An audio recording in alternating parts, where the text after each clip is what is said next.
Recording studio आमी।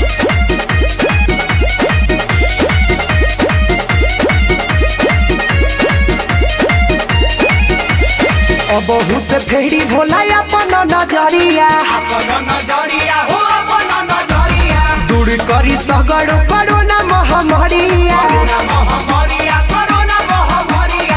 बहु से फेरी भोला अपन नजरिया दूर करी सगड़ कोरोना महामारिया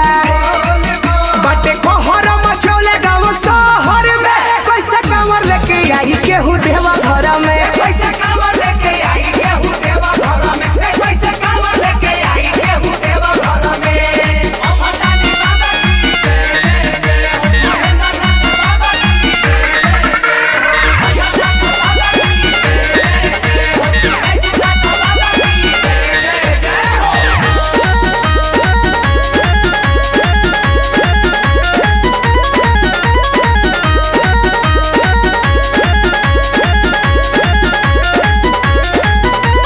माने ना बेमारी त कहिले बहाद हो कौनो जतन से भोला कोड़ा कर बध हो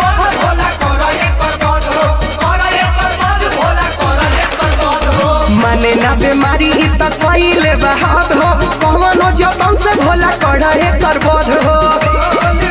इहे दुविधा समाइल बाटे हरी घरी में कैसे कांवर लेके आई केहू देवा घर में कैसे कांवर लेके आई केहू देवा घर में कैसे कांवर लेके आई केहू देवा घर में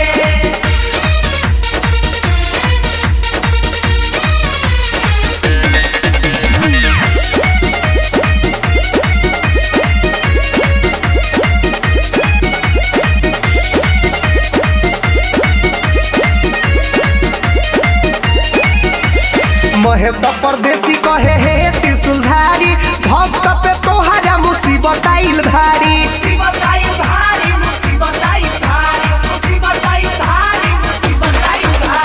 परदुमन परदेसी कहे हे त्रिशूलधारी भक्त पे तोहरा मुसीबत आइल भारी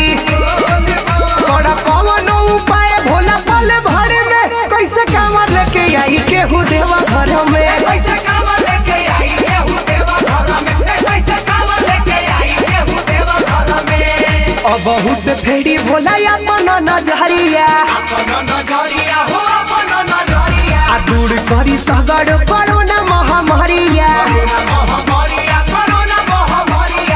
बहु से फेरी भोला अपन नजरिया दूर करी सगड़ कोरोना महामारिया बाटे कहर